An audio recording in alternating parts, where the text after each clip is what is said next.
Welcome back to the series of best mutual fund for 2026। Last video में हमने बात करी थी फ्लेक्सी कैप फंड के सिलेक्शन प्रोसेस के बारे में। आज की इस वीडियो में हम बात करेंगे ईएलएसएस फंड यानी कि टैक्स सेवर फंड के सिलेक्शन प्रोसेस के बारे में कि 2026 के लिए ईएलएसएस फंड सिलेक्ट करते वक्त हमने किन किन स्टेप्स को फॉलो करा, किन किन फैक्टर्स को कंसीडर करा। तो मेरा नाम है करण कुमार और चलिए अब हम समझते हैं 2026 के लिए जो हमने ईएलएसएस फंड सिलेक्ट करा है उसकी कंप्लीट सिलेक्शन प्रोसेस को। अब इस फंड के सिलेक्शन प्रोसेस को समझने से पहले आप लोगों के लिए ये समझना जरूरी है कि इस कैटेगरी के फंड के अंदर किस टाइप के लोग इन्वेस्टमेंट करते हैं, यानी कि किस टाइप के लोगों के लिए इस फंड के अंदर इन्वेस्टमेंट करना सुटेबल रहता है। साथ ही साथ इस फंड के क्या प्रॉस होते हैं, क्या कॉन्स होते हैं, ये भी आप लोगों के लिए समझना बहुत जरूरी है ताकि आप लोग ये डिसाइड कर पाओ कि क्या आप लोगों के लिए ये कैटेगरी का फंड सही रहेगा इन्वेस्टमेंट करने के लिए या नहीं रहेगा। तो सबसे पहले अगर हम इस फंड के प्रॉस एंड कॉन्स की बात करें तो कॉन्स की अगर हम सबसे पहले बात करें तो इस फंड का जो सबसे बड़ा कॉन होता है वो ये होता है कि इस फंड के अंदर हमें 3 साल का लॉक इन पीरियड देखने को मिलता है। अब म्यूचुअल फंड के अंदर जनरली लोग क्यों इन्वेस्टमेंट करते हैं, क्योंकि म्यूचुअल फंड के अंदर हमें ये फ्लेक्सिबिलिटी मिलती है कि हम अपने पैसे को कभी भी विड्रॉ कर सकते हैं। यानी कि अगर मैंने आज इन्वेस्टमेंट करी है किसी म्यूचुअल फंड के अंदर तो मैं चाहूं तो कल भी अपना पैसा विड्रॉ कर सकता हूं। ये फ्लेक्सिबिलिटी हमें म्यूचुअल फंड के अंदर मिलती है, इसलिए म्यूचुअल फंड के अंदर ज्यादातर लोग इन्वेस्टमेंट करते हैं। लेकिन म्यूचुअल फंड के अंदर ईएलएसएस कैटेगरी के जो फंड्स होते हैं उनके अंदर ये फ्लेक्सिबिलिटी नहीं होती है। उनके अंदर हमें 3 साल का मिनिमम लॉक इन पीरियड देखने को मिलता है, यानी कि अगर आप लोगों ने एक बार ईएलएसएस फंड के अंदर इन्वेस्टमेंट कर दी तो आप 3 साल तक अपना पैसा विड्रॉ नहीं कर सकते किसी भी कीमत पर। तो ये हमें एक कॉन देखने को मिलता है इस कैटेगरी के फंड के अंदर। लेकिन अगर हम प्रोस की बात करें तो जितने भी लोग ओल्ड टैक्स रेजिम के अंदर आते हैं उन सभी लोगों को इस फंड के अंदर इन्वेस्टमेंट करने पर 1.5 लाख तक के टैक्स बेनिफिट मिलते हैं। साथ ही साथ over the period of long term उन लोगों को अपनी कैपिटल के ऊपर रिटर्न्स भी देखने को मिलती है। तो यानी कि हमें यहाँ पर डबल बेनिफिट देखने को मिल जाता है। एक तो टैक्स के अंदर हमें बेनिफिट देखने को मिल जाता है 1.5 लाख रुपए तक का, प्लस लॉन्ग टर्म में हमें वेल्थ क्रिएशन भी इस फंड के अंदर देखने को मिलती है। तो ये इस फंड के प्रोस और कॉन्स होते हैं। अब अगर हम बात करें कि ये फंड किन टाइप के लोगों के लिए ज्यादा सुटेबल रहता है, यानी कि किस टाइप के लोगों को इस फंड के अंदर इन्वेस्टमेंट करनी चाहिए, तो सबसे पहले तो जितने भी लोग ओल्ड टैक्स रेजिम के अंदर आते हैं, जिन लोगों को टैक्स के अंदर बेनिफिट चाहिए, वो लोग इस फंड के अंदर इन्वेस्टमेंट कर सकते हैं, क्योंकि इस फंड में इन्वेस्टमेंट करने पर उनको टैक्स के अंदर 1.5 लाख रुपए तक का बेनिफिट मिल जाता है ईयरली।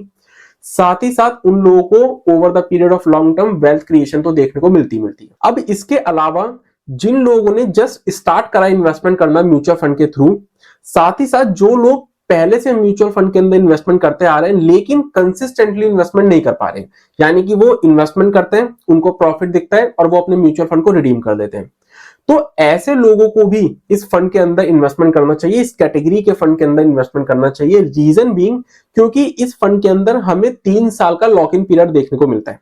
अब अगर आप लोगों ने एक बार इस फंड के अंदर इन्वेस्टमेंट कर दिया, इट मींस कि आप 3 साल तक अपना पैसा विड्रॉ कर ही नहीं सकते। तो इससे होगा क्या, इससे ये होगा कि जिन लोगों के अंदर डिसिप्लिन और कंसिस्टेंसी की हैबिट नहीं है इन्वेस्टमेंट को लेकर, उनके अंदर डिसिप्लिन और कंसिस्टेंसी की हैबिट क्रिएट होगी, जिससे कि वो over the period of long term वो भी वेल्थ क्रिएट कर पाएंगे, कॉर्पस जनरेट कर पाएंगे। तो इसलिए जो लोग अपनी जर्नी जस्ट स्टार्ट कर रहे हैं म्यूचुअल फंड के अंदर इन्वेस्टमेंट करके, या फिर जो लोग पहले से इन्वेस्टमेंट करते आ रहे हैं लेकिन कंसिस्टेंटली नहीं कर पा रहे, तो उन लोगों को भी इस कैटेगरी के फंड के अंदर इन्वेस्टमेंट करना चाहिए। तो आई होप कि अब आप लोग ये डिसाइड कर पाओगे कि क्या आप लोगों के लिए ये कैटेगरी का फंड इन्वेस्टमेंट करने के लिए बेस्ट रहेगा या नहीं रहेगा। अब अगर हम बात करें इसके सिलेक्शन प्रोसेस के बारे में, तो फर्स्ट स्टेप के अंदर हमने क्या करा, हमने इस कैटेगरी के अंदर जितने भी फंड्स थे उनमें से उन सभी फंड्स को एलिमिनेट कर दिया जिन फंड्स को लॉन्च हुए 10 साल से कम का टाइम पीरियड हुआ था।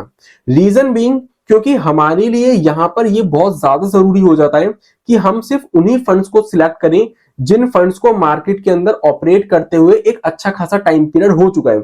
इससे हमें उस फंड की कंसिस्टेंसी के बारे में भी पता चलता है।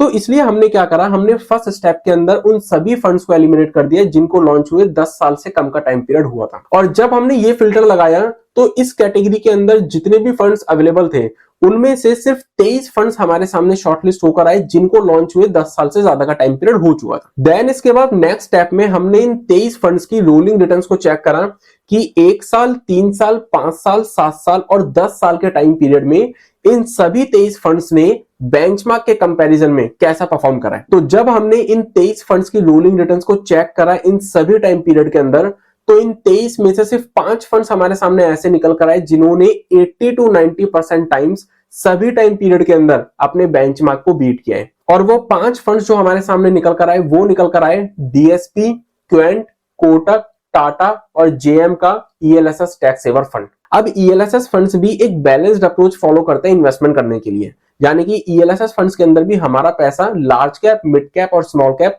तीनों कैटेगरीज के शेयर्स के अंदर इन्वेस्ट किया जाता है। लेकिन ईएलएसएस फंड की जो इन्वेस्टमेंट अप्रोच होती है वो हमें ज्यादा सिमिलर देखने को मिलती है लार्ज कैप कैटेगरी की तरह, क्योंकि ईएलएसएस फंड के अंदर भी मैक्सिमम एलोकेशन जो किया जाता है फंड्स का वो लार्ज कैप के अंदर किया जाता है। और उसके पीछे का रीजन ये है कि ईएलएसएस फंड्स को लॉन्च करने का main motive aggressive returns generate करना नहीं था। ईएलएसएस फंड्स को लॉन्च करने का मेन मोटिव जो था वो था टैक्स बेनिफिट प्रोवाइड करना। तो इसलिए ईएलएसएस फंड्स जो है वो ज्यादातर एलोकेशन जो है वो सेफ्टी को ध्यान में रखते हुए लार्ज कैप कैटेगरी के अंदर करते हैं। तो ऐसी सिचुएशन में हमारे लिए जरूरी होता है कि हम ऐसे फंड को सिलेक्ट करें जिसका एक्सपेंस रेशियो हमें कम से कम देखने को मिले।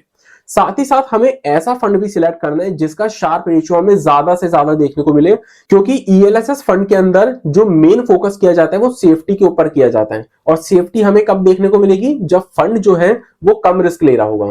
तो इसलिए यहां पर हमारे लिए ये भी जरूरी हो जाता है कि हम ऐसा फंड सिलेक्ट करें जिसका शार्प रेशियो ज्यादा से ज्यादा हो। तो जब हमने इन पांचों फंड्स के एक्सपेंस रेशियो, शार्प रेशियो और टर्नओवर रेशियो को कंपेयर करा एक दूसरे से, तो बेस्ट फंड 2026 के लिए इस कैटेगरी के अंदर जो हमारे सामने निकल कर आया वो निकल कर आया डीएसपी का ELSS tax saver fund direct plan growth option.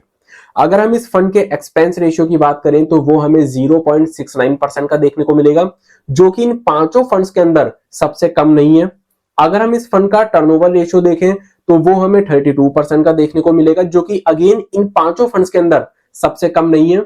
लेकिन फिर भी इस फंड को सिलेक्ट करने का मेन जो रीजन था मेरा वो था इस फंड का शार्प रेशियो। अगर हम इस फंड का शार्प रेशियो देखते हैं तो वो हमें 1.01 का देखने को मिलेगा, जो कि इन पांचों फंड्स के अंदर सबसे ज्यादा इसी का है। जिसका मतलब ये है कि इस फंड के अंदर इन पांचों फंड के कंपैरिजन में कम रिस्क लेके एक डिसेंट रिटर्न कमा के दी जा रही है। यानी कि इस फंड का जो मेन फोकस है वो सेफ्टी के ऊपर है, ना कि अग्रेसिव रिटर्न के ऊपर।